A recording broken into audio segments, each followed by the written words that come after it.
Yo, what's up boys? Welcome back to another video.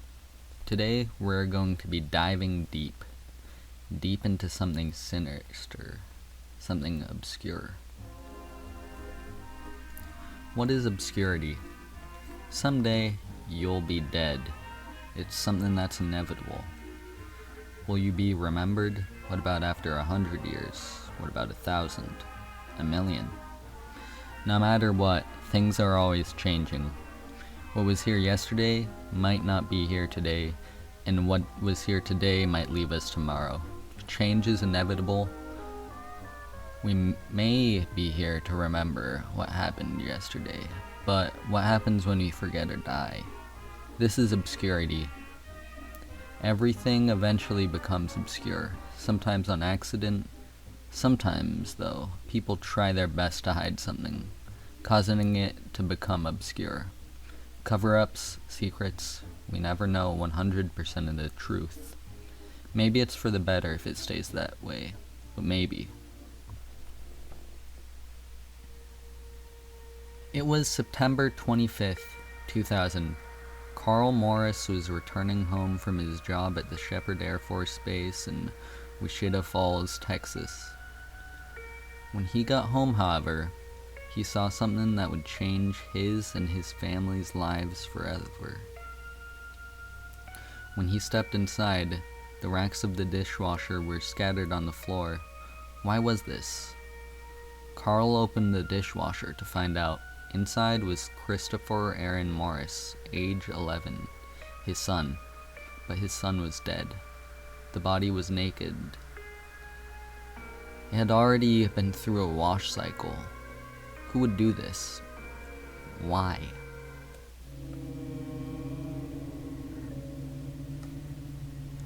The reason I told you about obscurity is because there isn't much information on this case out there on the internet. This could be because it was in the early 2000s. The internet still wasn't widespread. Lots of things from that time period aren't documented on the internet. But if that's the case, why would there be information on the internet about countless other cases from that time period? It isn't usual for murders to get so little coverage, because murders, they're a huge thing. Despite there not being much information out there on the internet about this case, I will analyze, to the best of my ability, the few sources I was able to find. The way I found this case was that I had just finished watching a video about a mystery by some YouTuber, I think Nick Crowley. It was sometime during the summer of 2021. I got curious and I wanted to learn more about cold cases, so I started scrolling through the Unsolved Mysteries subreddit until I saw something. It was a post asking about a different post from a couple years before. It was asking about if any developments had been made for the destined case. While this post with the question has been lost to time, the original post that it was alluding to was not. This post is where I will start my investigation. So to start off, we have the Reddit post that started it all. On September 25th, 2000, 11-year-old Christopher Morris was found in the dishwasher of his family home, which was in Shepherd Air Force Base housing. He'd allegedly been tortured, murdered, then his body ran through a full cycle in the dishwasher. Officials speculated the killer had done that to wash away evidence. The dad had come home from work and found the racks for the dishwasher on the floor, which prompted him to open the dishwasher to put them back, and he found his son in there. After the initial report on the local news, I remember different agencies arguing over jurisdiction of the case, but nothing else was ever reported on from it, from what I could remember. I had always wondered about the case because the boy's stepmother was my chemistry teacher in high school. I grew up in Wichita Falls, so it was a pretty crazy story, because nothing ever happens there. According to the investigators, at least 5 agencies have conducted hundreds of interviews and logged thousands of hours into the case. This post was really interesting, and it had a link connected to it. The link connects to an old Blogspot post from 2000 about child abuse and deaths on military installations. While, as far as I'm aware, the post doesn't talk about the death of Christopher Morris, but the comments do. The first comment is from a person who lived in Wichita Falls, Texas. All of the information in this comment is already stated in the Reddit post I told you guys about, so I will move on to the next comment. The next commenter says that no one was home and that Christopher was a latchkey kid, so he was home alone when this happened. It is also said by this comment that he was harassed by older kids and that everyone around the base was questioned, but nothing came of it. And the comments keep going on, stating the same information because the small bit of information was all that it seems anyone was ever told. Some of the comments were by alleged schoolmates, some by alleged family members, some by friends and neighbors, but none had any information to give that wasn't already given by anyone else. Some, however, did post emails and phone numbers to contact them because they too wanted to know more information about what happened to Christopher. I tried reaching out to his mom, his cousin, and one of his schoolmates using the emails they sent in the comments, but nothing came of it. Please don't copy me, because even though these emails are old, there might still be people using them, so I don't want any of you spamming them with emails harassing them. If the Blogspot is to be believed, Christopher Morris had a sister named Ashley, and this Ashley also set up a Facebook page about what happened. It tells us about what was previously said to have happened, and shows us some pictures of Christopher and his family. It also tells us about what he liked. It is sad looking at this because the person who made it really did care about Christopher. I also managed to find another Reddit post on the matter, and here it is. I was 12 when it happened. I returned from playing outside with friends in the evening and police officers were on our street, interviewing people to determine if they had seen or heard anything unusual. Earlier that day, Christopher Morris's father had returned from work to find his son naked and mutilated, shoved within the dishwasher, one street over from my home. I saw or heard nothing unusual that day. My sister knew him from school, so I was interviewed by police, but essentially I knew nothing. I forgot about the case for a while, but later in life decided to look him up, never with any answers.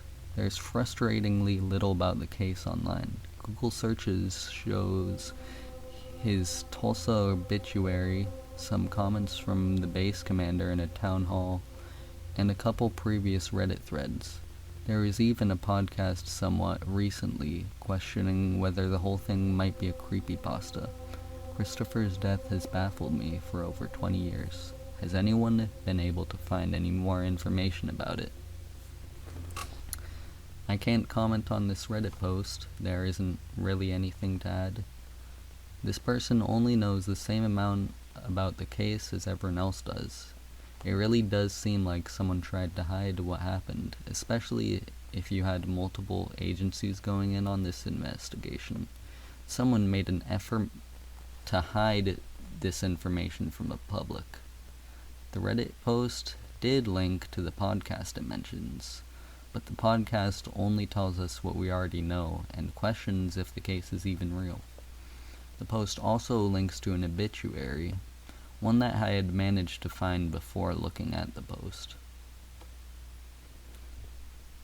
Born in Del Rio, Texas, he was the son of Carl Morris and Shirley McElroy. He was a 5th grade student at John G. Tower Elementary School in Burke Burnett, Texas, a resident of Shepherd Air Force Base, Texas, formerly McAllister. He died there at the age of 11. This is where I managed to find the names of Christopher Morris's parents. The grave's inscription reads, "If love could have saved you, you would have lived forever." The gravesite's location given does match the area code of a phone number given by a family member on the Blogspot page, making it almost certainly legit. It also makes it so much more sad that these family members weren't able to get any information about who did this and what happened to Christopher. So they turned to the internet to get the answers, and they didn't find any. The last source I found on the internet is an Imager post that has the local news article from 2000 talking about Christopher's death. It mourns the death of Christopher Morris and tells us about the community's reaction to the death, how shocked and saddened everyone was. It also gives advice on how you can, as a parent, help your children cope with this death in the community. Although I won't read this whole article because it is too long and I simply can't, I will read to you this one detail. In the meetings, several parents said they want investigators to tell us whether it was an accident or foul play. That's precisely why investigators are working so hard. They're trying to find that answer. There simply isn't one right now.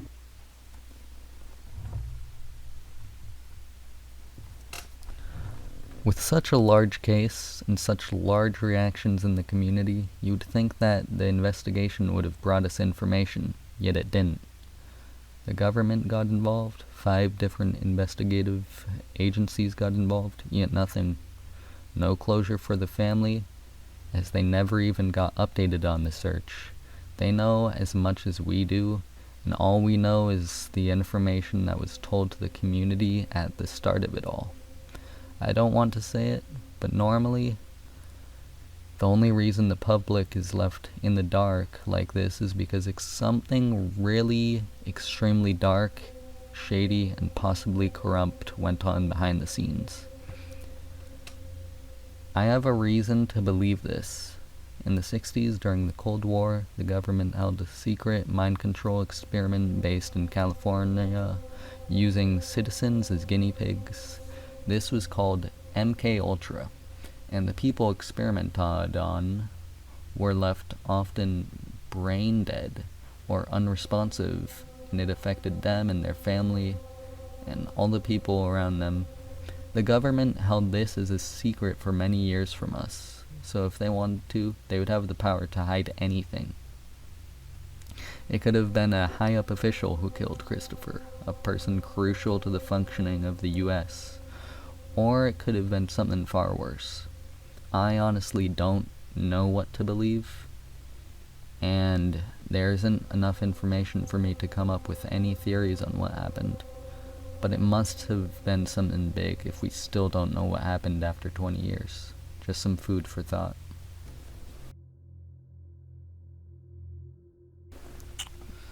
Alright, conclusion. Man, this case is really dark and bizarre. So much of the information behind it has fallen to obscurity that is hard to even begin to think about what happened. Please, if you go searching for more information on this case, be respectful and stay safe. The links I used are all down in the description. If you want to see me go over another interesting case, give me a comment of what you want and I might look over it. That said, boys, thanks for watching, and as always, see you all in the next video. Goodbye.